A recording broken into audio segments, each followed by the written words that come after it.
ओ मंगल भवन अमंगल हारी, द्रवहु सुदशरथ अजर बिहारी।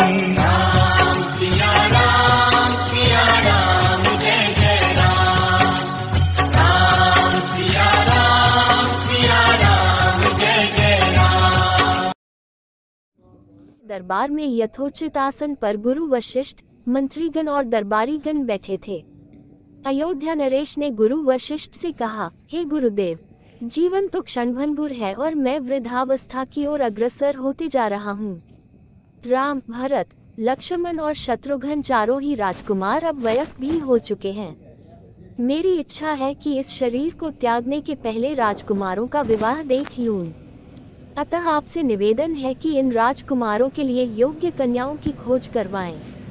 महाराज दशरथ की बात पूरी होते ही द्वारपाल ने ऋषि विश्वामित्र के आगमन की सूचना दी। स्वयं राजा दशरथ ने द्वार तक जाकर विश्वामित्र की अभ्यर्थना की और आदरपूर्वक उन्हें दरबार के अंदर ले आए तथा गुरु वशिष्ठ के पास ही आसन देकर उनका यथोचित सत्कार किया। कुशलक्षेम पूछने के पश्चात राजा दशरथ ने विनम्र वाणी में ऋषि विश्वामित्र से कहा, हे मुनिश्रेष्ठ, आपके दर्शन से मैं कृतार्थ हुआ तथा आपके चरणों की पवित्र धूलि से यह राजदरबार और संपूर्ण अयोध्यापुरी धन्य हो गई। अब कृपा करके आप अपने आने का प्रयोजन बताएं। किसी भी प्रकार की आपकी सेवा करके मैं स्वयं को अत्यंत भाग्यशाली समझूंगा। राजा के विनयपूर्ण वचनों को सुनकर मुनि विश्वामित्र बोले, हे राजन, आपने अपने कुल की मर्यादा के अनुरूप ही वचन कहे हैं। इक्ष्वाकु वंश के राजाओं की श्रद्धा भक्ति गौ, ब्राह्मण और ऋषि मुनियों के प्रति सदैव ही रही है। मैं आपके पास एक विशेष प्रयोजन से आया हूँ। समझिए कि कुछ मांगने के लिए आया हूँ। यदि आप मुझे वांछित वस्तु देने का वचन दे तो मैं अपनी मांग आपके सामने प्रस्तुत करूँ। आपके वचन न देने की दशा में मैं बिना कुछ मांगे ही वापस लौट जाऊंगा। महाराज दशरथ ने कहा, हे ब्रह्मर्षि, आप निसंकोच अपनी मांग रखें। संपूर्ण विश्व जानता है कि रघुकुल के राजाओं का वचन ही उनकी प्रतिज्ञा होती है। आप मांग तो मैं अपना शीश काटकर भी आपके चरणों में रख सकता हूँ। उनके इन वचनों से आश्वस्त ऋषि विश्वामित्र बोले, राजन, मैं अपने आश्रम में एक यज्ञ कर रहा हूँ। इस यज्ञ के पूर्णाहुति के समय मारीच और सुबाहु नाम के 2 राक्षस आकर रक्त, मांस आदि अपवित्र वस्तुएं यज्ञ वेदी में फेंक देते हैं। इस प्रकार यज्ञ पूर्ण नहीं हो पाता। ऐसा वे अनेक बार कर चुके हैं। मैं उन्हें अपने तेज से श्राप देकर नष्ट भी नहीं कर सकता, क्योंकि यज्ञ करते समय क्रोध करना वर्जित है।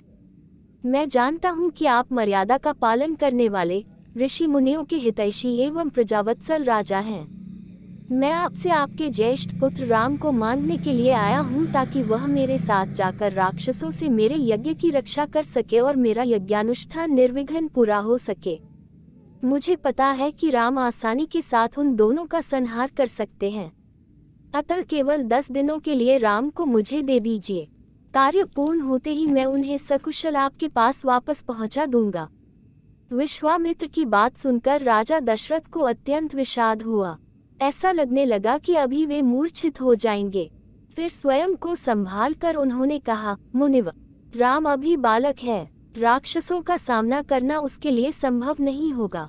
आपके यज्ञ की रक्षा करने के लिए मैं स्वयं ही जाने को तैयार हूँ।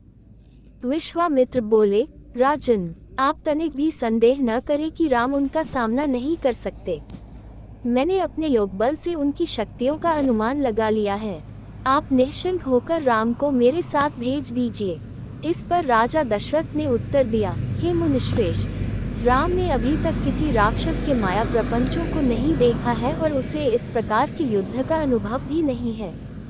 जब से उसने जन्म लिया है, मैंने उसे अपनी आंखों के सामने से कभी ओझल भी होने नहीं दिया है। उसके वियोग से मेरे प्राण निकल जावेंगे। आपसे विनय है कि कृपा करके मुझे ससैन्य चलने की आज्ञा दें। पुत्र मोह से ग्रसित होकर राजा दशरथ को अपनी प्रतिज्ञा से विचलित होते देख ऋषि विश्वामित्र आवेश में आ गए। उन्होंने कहा, राजन, मैं नहीं जानता था कि रघुकुल में अब प्रतिज्ञा पालन करने की परंपरा समाप्त हो गई है। यदि जानता होता तो मैं कदापि नहीं आता। लो मैं अब चला जाता हूँ। बात समाप्त होते होते उनका मुख क्रोध से लाल हो गया। विश्वामित्र को इस प्रकार क्रोध होते देखकर दरबारी एवं मंत्रीगण भयभीत हो गए और किसी प्रकार के अनिष्ट की कल्पना से वे कांप उठे। गुरु वशिष्ठ ने राजा को समझाया, हे राजन, पुत्र के मोह में ग्रसित होकर रघुकुल की मर्यादा, प्रतिज्ञा पालन और सत्यनिष्ठा को कलंकित मत कीजिए। मैं आपको परामर्श देता हूँ कि आप राम के बालक होने की बात को भूलकर एवं निश्चिंत होकर राम को मुनिराज के साथ भेज दीजिए। महामुनि अत्यंत विद्वान, नीति निपुण और अस्त्र शस्त्र के ज्ञाता हैं। मुनिवर के साथ जाने से राम का किसी प्रकार से भी अहित नहीं हो सकता, उल्टे वे इनके साथ रहकर शस्त्र और शास्त्र विद्याओं में अत्यधिक निपुण हो जाएंगे तथा उनका कल्याण ही होगा। गुरु वशिष्ठ के वचनों से आश्वस्त होकर राजा दशरथ ने राम को बुला भेजा। राम के साथ साथ लक्ष्मण भी वहां चले आए। राजा दशरथ ने राम को ऋषि विश्वामित्र के साथ जाने की आज्ञा दी।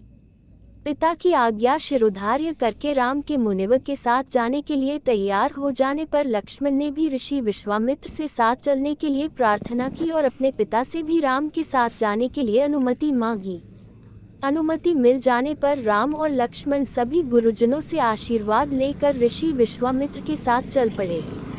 समस्त अयोध्या वासियों ने देख कि मंद धीर गति से जाते हुए मुनिश्रेष्ठ विश्वामित्र के पीछे पीछे कंधों पर धनुष और तरकस में बाण रखे दोनों भाई राम और लक्ष्मण ऐसे लग रहे थे मानो ब्रह्मा जी के पीछे दोनों अश्विनी कुमार चले जा रहे हों।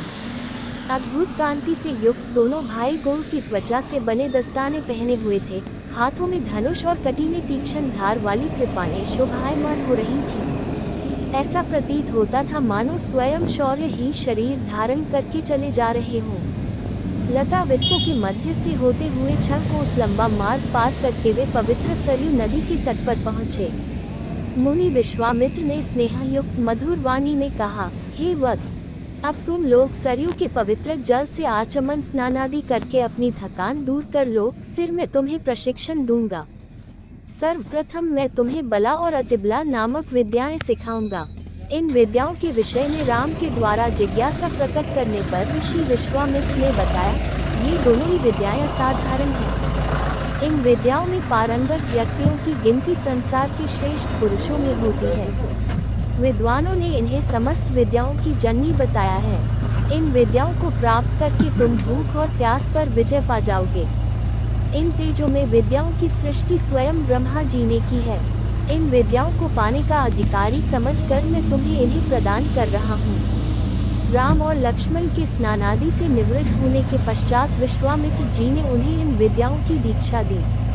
इन विद्याओं के प्राप्त हो जाने पर उनके मुखमंडल पर अद्भुत कांति आ गई। तीनों ने सरयू तट पर ही विश्राम किया। गुरु की सेवा करने के पश्चात दोनों भाई तृण शैयाओं पर सो गए।